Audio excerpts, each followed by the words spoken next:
Bonjour, comme vous le savez, nous sommes en train de créer le nouveau décor de prière inspiré. Et pendant que nous sommes en train de finaliser les derniers détails, je me suis dit, je vais continuer quand même de vous encourager, de vous bénir à travers cette émission Prière inspirée. Et je fais installer le décor dans le sous-sol de ma maison. Donc pendant plusieurs jours, je vais être avec vous. On va prier ensemble, je vais continuer de partager la parole à travers, depuis ma maison et depuis le sous-sol de ma maison.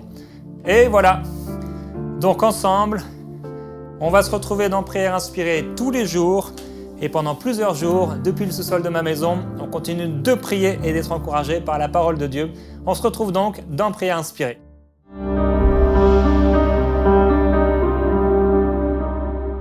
Bonjour et bienvenue dans Prière inspirée, toujours depuis le décor de Prière inspirée que j'ai installé dans mon sous-sol en attendant de terminer la création du nouveau décor de Prière inspirée dans lequel on sera dans quelques jours ensemble. Et je parle du retour du Seigneur. Et aujourd'hui, cette question, comment se déroulera le retour du Seigneur Jésus-Christ? Donc on en a parlé cette semaine, nous savons que le Seigneur revient. C'est une chose arrêtée au temps de Dieu, au temps que le Père connaît, ce qu'il a décidé déjà depuis si longtemps, ce temps arrive. Il y a un temps, en effet, où Jésus va revenir. Donc, il est venu une fois lors de sa naissance, venu en tant qu'homme, dans une chair semblable à la nôtre. Il a donné sa vie, il est ressuscité entre les morts, et nous avons cette promesse en tant que chrétiens, qu'enfants de Dieu particulièrement, que le Seigneur revient nous chercher. Et il revient chercher une église, et plus particulièrement une épouse qui s'est préparée. Des hommes et des femmes qui l'aiment passionnément et qui attendent son retour. Et nous avons vu qu'il y a des signes dans le monde, des signes pour Israël et des signes pour l'Église qui annoncent qu'en effet, nous sommes dans ce temps si particulier où Jésus est à la porte. Et parce que Jésus est à la porte, il faut qu'on se prépare. En effet, ce n'est pas parce que nous sommes appelés simplement chrétiens que forcément nous sommes prêts ou que nous nous sommes préparés. Pour être prêts, c'est clair, il faut se préparer. Et le retour du Seigneur et ce que le Seigneur enlèvera sont des personnes qui se sont préparées.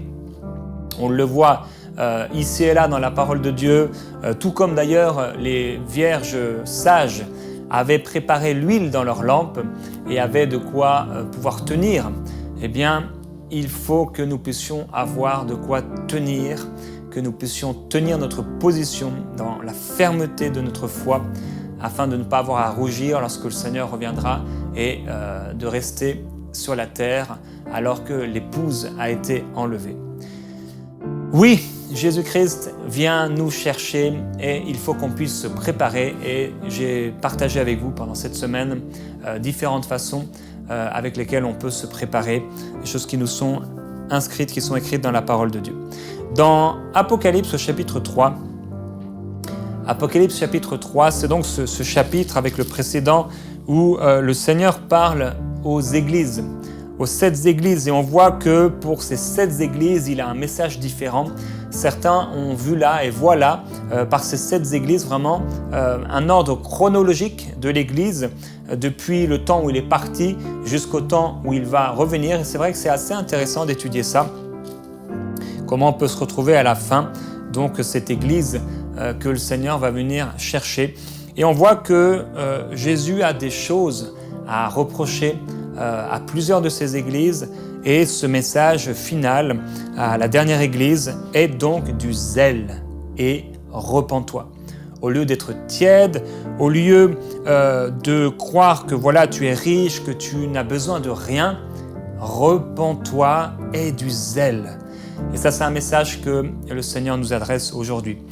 Au verset 10, il dit « Tu as gardé le commandement de persévérer que je t'ai donné, c'est pourquoi à mon tour je te garderai à l'heure de l'épreuve qui va venir sur le monde entier pour éprouver tous les habitants de la terre.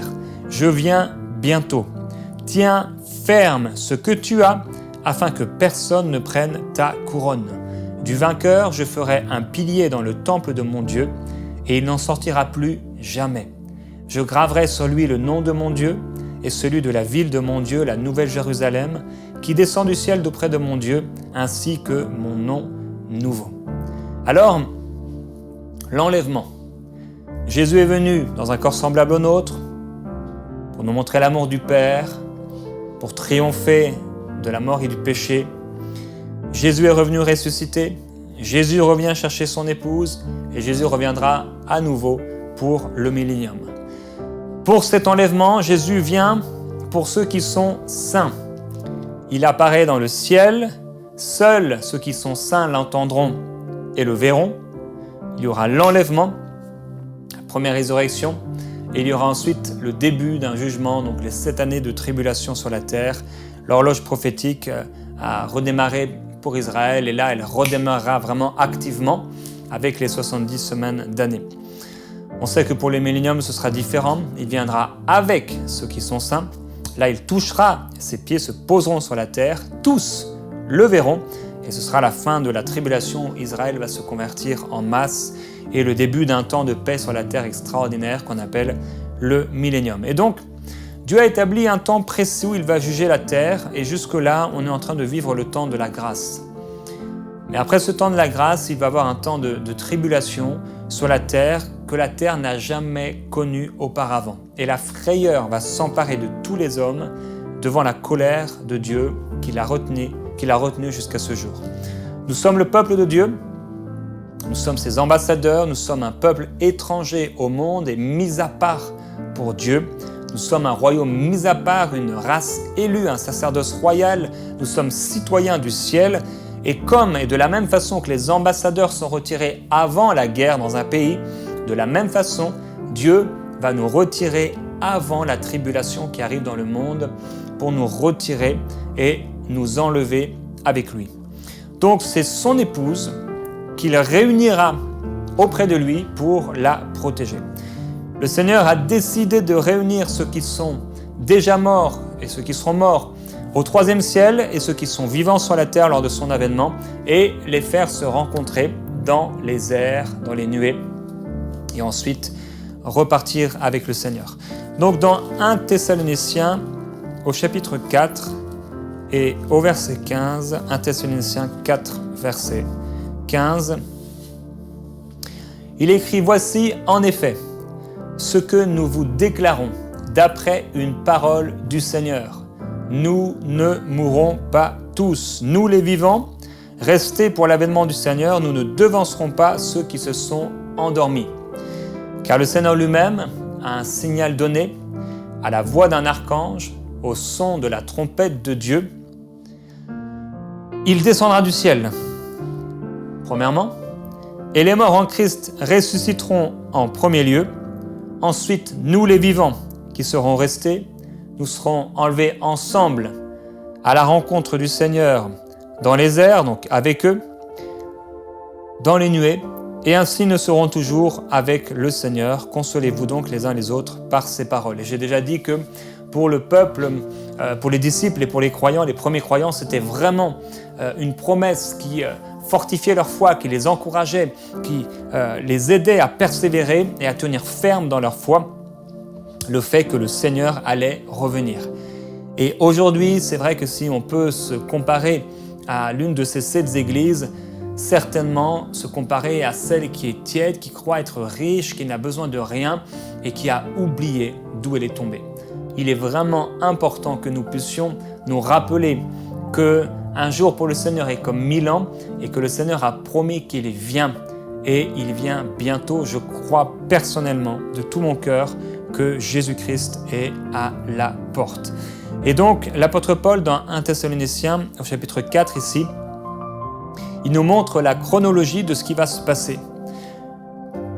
Le Seigneur va donner un signal. Il va y avoir un signal qui va être donné dans les cieux, la voix d'un archange, qui va être suivie par le son de la trompette de Dieu. Et quand cette voix va être donnée, va émettre un son, quand la trompette de Dieu va sonner, à ce moment-là, le Seigneur descendra du ciel.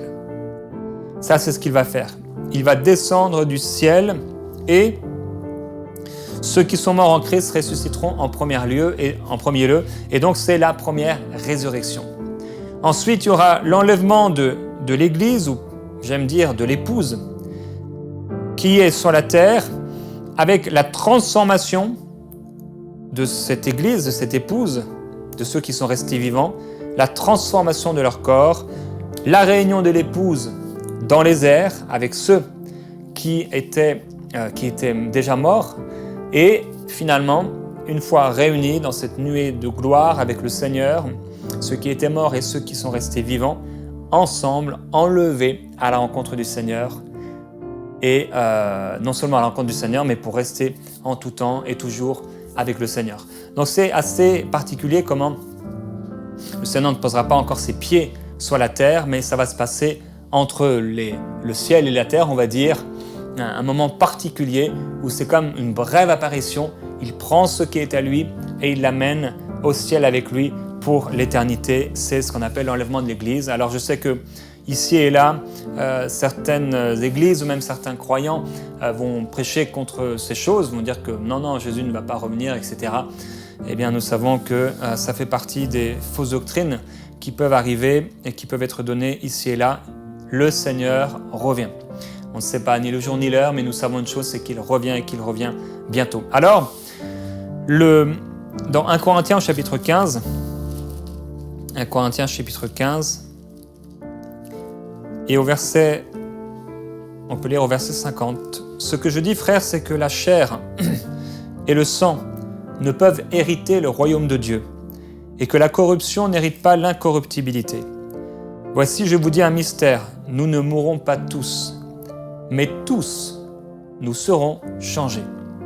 En un instant, en un clin d'œil, à la dernière trompette, car elle sonnera, et les morts ressusciteront incorruptibles, et nous, donc nous les vivants, nous serons changés. Il faut en effet que ce corps corruptible revête l'incorruptibilité, et que ce corps mortel revête l'immortalité. Lorsque ce corps corruptible aura revêtu l'incorruptibilité, et que ce corps mortel aura revêtu l'immortalité, alors s'accomplira la parole qui est écrite, la mort a été engloutie dans la victoire. Ce passage nous montre que ces événements vont se passer en un temps qui est très court. Alors quand la Bible dit « en un instant », c'est le mot grec « atomos » qui veut dire en fait quelque chose qui ne peut plus se subdiviser ou se diviser, qui est trop petit en fait.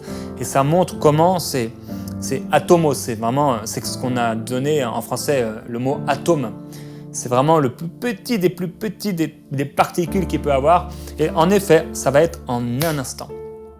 L'enlèvement de l'Église va se faire tellement rapidement que personne ne va rien voir. Ils ne verront que les effets, les conséquences de cet enlèvement. Alors, en un instant, en un moment, tous ceux qui se sont préparés, qui ont attendu, qui ont hâté la venue du Seigneur Jésus-Christ, qui ont mené cette vie sainte, cette vie de consécration, cette vie de communion, qui non seulement ont connu Dieu, mais qui ont été connus de lui, eh bien, ces personnes-là, qui marchent avec Dieu, pas qui sont parfaites, parce que nous savons que la perfection n'existe pas ici, à part pour le Seigneur Jésus-Christ, mais des personnes qui ont marché sérieusement avec le Seigneur Jésus-Christ, dans la paix.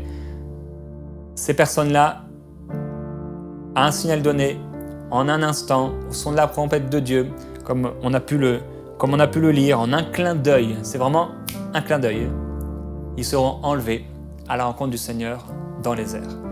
Donc ça va se passer très rapidement. Peut-être vous avez déjà vu certains films chrétiens qui le montrent. On peut voir la terreur peut-être de certains parents qui vont voir leurs enfants disparaître, la terreur de peut-être l'épouse qui, comme je le disais hier, est dans le lit avec son époux et qui voit son époux disparaître ou vice-versa. Une telle terreur, en un instant, des centaines de millions de personnes vont être enlevées à la rencontre du Seigneur dans les airs. C'est quelque chose de fou, c'est vraiment une folie, même intellectuellement parlant. Le monde se moque de cela et se moquent du retour du Seigneur, mais pourtant, ces choses vont arriver. Et c'est extraordinaire comment Dieu a tout prévu et comment il a préparé, il a prévu les choses ont été mises en place et en ordre et les signes de son retour sont là sous nos yeux depuis même quelques dizaines d'années. On a vu que pendant 1800 ans, il n'y a aucun de ces signes prophétiques qui n'ont eu lieu concernant Israël, etc. Mais que depuis quelques années maintenant, quelques dizaines d'années, on voit ces signes se succéder les uns après les autres et il en manque certainement un en particulier, cette coalition des 10 gouvernements, des 10 nations qui vont se mettre ensemble, le faire élargir, la statue de Daniel, ensemble avec l'Antichrist à leur tête, proclamer un temps de paix sur la terre et qui vont au bout d'un moment empêcher toute adoration à un Dieu quelconque, etc. etc. On a parlé de ces choses-là. J'aimerais que vous puissiez imaginer dans le monde dans lequel on vit actuellement, à l'époque, pour que l'évangile parvienne par exemple à certains endroits, il fallait du temps. Il fallait qu'on puisse, ça c'était le bouche à oreille et ça, voilà, il fallait que quelqu'un puisse voyager jusqu'à un certain endroit. On sait que parfois l'apôtre Paul il pouvait voyager en bateau ou parfois à pied et faire de longues distances. Il fallait que pour que l'apôtre Paul se rende à Rome, eh bien, il fallait du temps et des mois pour qu'il puisse arriver. Donc, pour qu'une parole, pour qu'une nouvelle puisse être donnée jusqu'à Rome, eh bien, il fallait avoir le temps de s'y rendre et ça prenait longtemps. Mais aujourd'hui, en un instant, quelque chose qui se passe à 10 000 km d'ici, on le sait instantanément. Et nous sommes dans ce temps-là. Et à ce moment-là, partout sur la terre, des dizaines et des centaines de millions de croyants vont être enlevés sur la terre. Ça va être une ruine soudaine. La ruine pour le monde de voir l'Église précieuse être enlevée. C'est fou, c'est extraordinaire. Et donc, on pourrait se trouver dans une ville, si on n'appartient pas à Dieu, et voir des personnes être enlevées là sous nos yeux. Ça peut être le conducteur du bus, ça peut être quelqu'un avec qui on marchait, ça peut être dans une classe, à un moment, quelques personnes qui sont enlevées instantanément. Ça peut être dans un avion, espérons que ce n'est pas le pilote, mais certainement, il y aura des choses de ce genre où les gens vont voir des avions s'écraser, vont voir des voitures s'écraser, etc. Toutes sortes de choses qui vont se passer. Toutes les pannes électriques qui vont arriver ici et là, les pannes au niveau d'Internet et de toutes sortes de choses, puisque des centaines de millions de personnes, ça fait du bruit, ça a un impact. Quand Pharaon a vu le peuple partir, j'imagine qu'au bout de quelques minutes, au bout de peut-être 30 minutes ou une heure, on a commencé à leur dire « mais on a besoin de ceci, on a besoin de cela ». Il n'y avait plus d'ouvriers, il n'y avait plus personne. Et ils ont vu l'impact tout de suite, le jour même, du fait que les Israélites n'étaient plus là.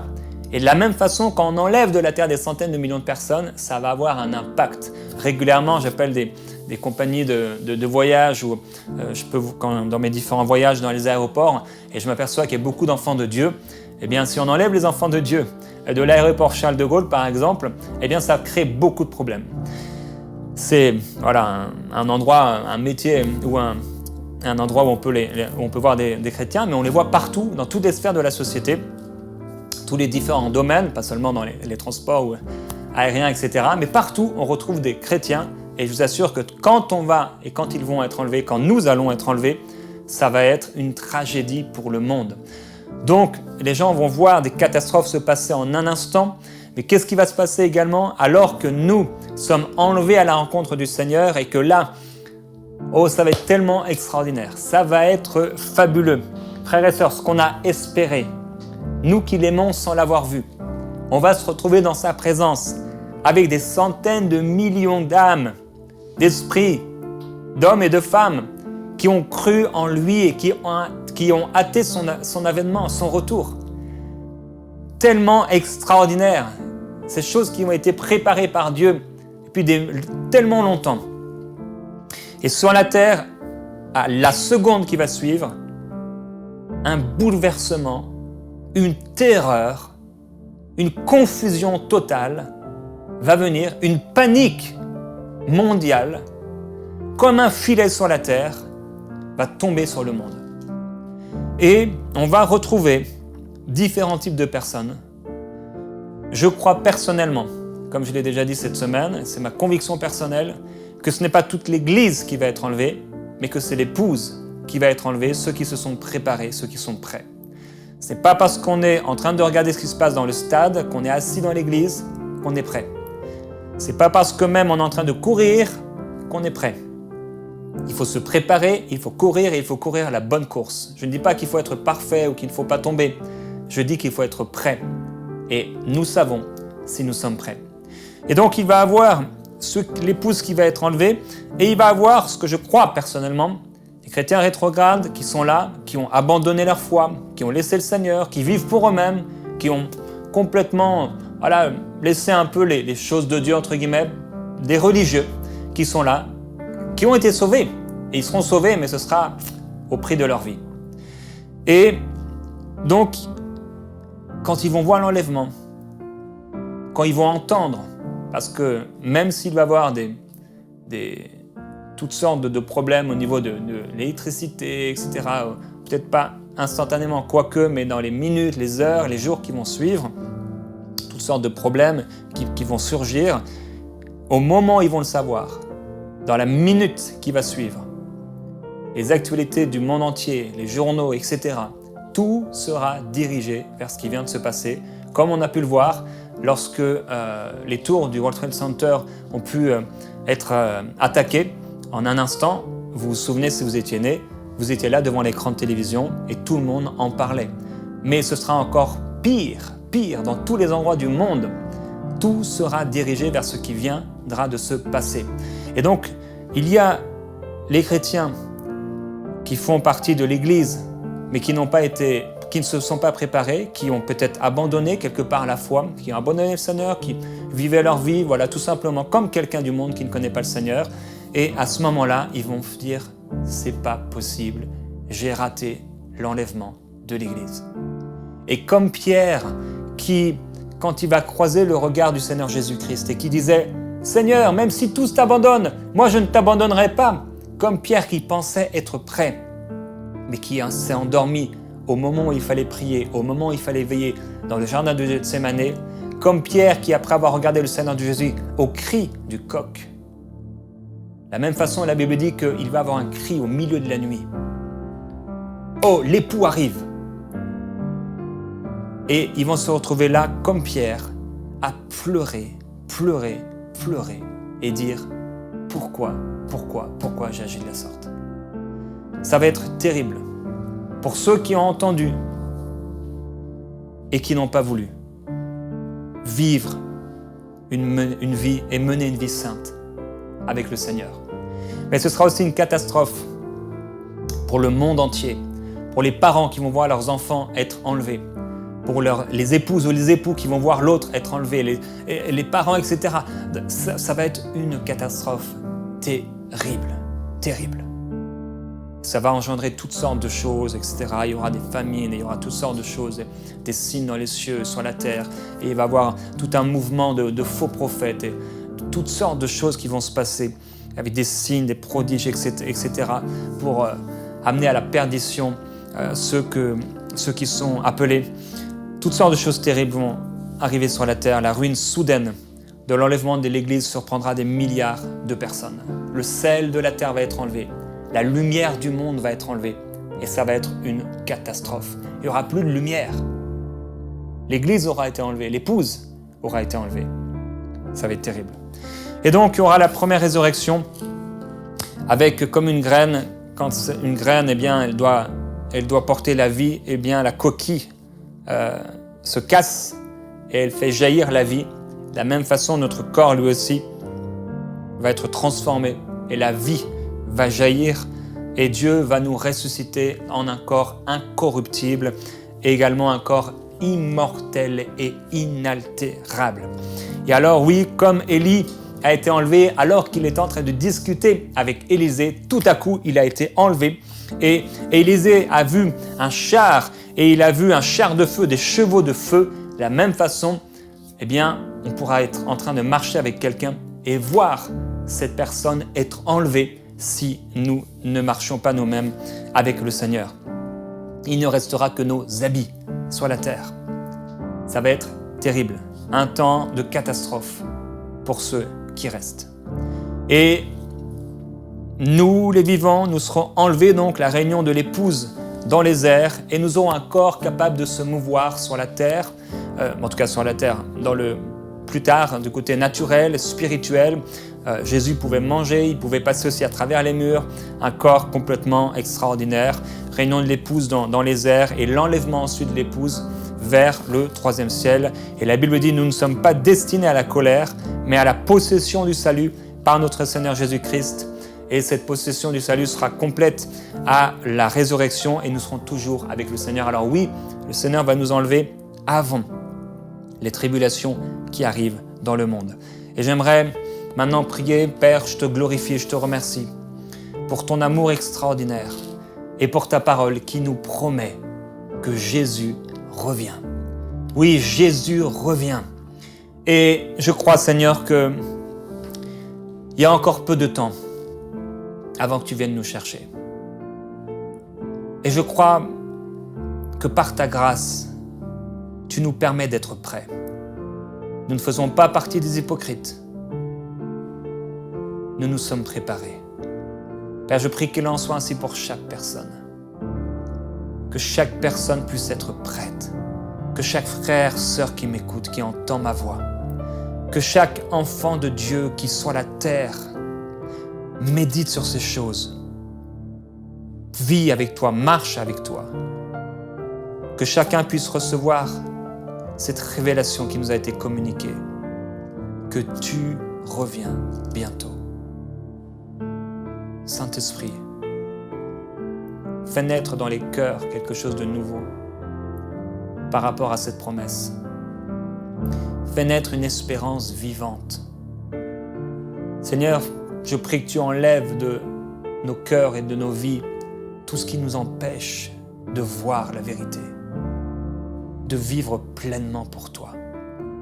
Je prie particulièrement, Père, aujourd'hui pour ceux qui ont laissé la foi, pour ceux qui ont choisi de vivre leur vie et qui ont été découragés, peut-être qui ont été attaqués, et qui aujourd'hui vivent simplement selon leurs intérêts. Ils savent que tu existes. Ils savent que tu es vivant. Ils savent que ta parole est vraie. Mais tellement fatigués, tellement découragés, tellement peut-être confus, ils sont petit à petit tombés dans le péché. Ils sont retournés à la boue, Seigneur. Et je prie pour eux aujourd'hui. Je prie pour vous aujourd'hui, si c'est votre cas, que vous puissiez vous tourner vers le Seigneur et vous repentir. Parce que oui, le Seigneur revient. Et il vient chercher son épouse. Et si vous faites partie de son Église, il veut vous prendre avec lui, afin que vous puissiez être épargnés des temps qui arrivent sur le monde. Et comme la femme et les douleurs qui viennent sur la femme enceinte au moment de l'accouchement la saisissent et la surprennent, de la même façon, ceux qui ne se sont pas préparés et ceux qui ont vécu leur vie pour eux-mêmes seront surpris du filet qui viendra sur toute la terre et de l'épouse qui sera enlevée. Et l'apôtre Paul nous dit, eh bien, je crois que vous êtes dans des conditions favorables, meilleures au salut. Et j'espère, mon frère, ma sœur, qu'il en est ainsi pour toi. Et je veux t'encourager à partager, à communiquer autour de toi cette bonne nouvelle que Jésus revient. Oui, c'est quelque chose qu'on entend peut-être de moins en moins. Et pourtant, de plus en plus, nous nous en approchons. Il faut le dire. Et le Seigneur le dira que, voilà, des moqueurs viendront, les apôtres le diront, que des moqueurs viendront. Et ils diront, mais où sont les signes de son avènement? Les choses sont toujours les mêmes sur la terre. Et ils se moqueront, mes frères et sœurs. Continuons de partager que Jésus-Christ revient et qu'il revient bientôt. Je vous bénis au nom de Jésus-Christ. On va se retrouver demain à nouveau dans Prière Inspirée.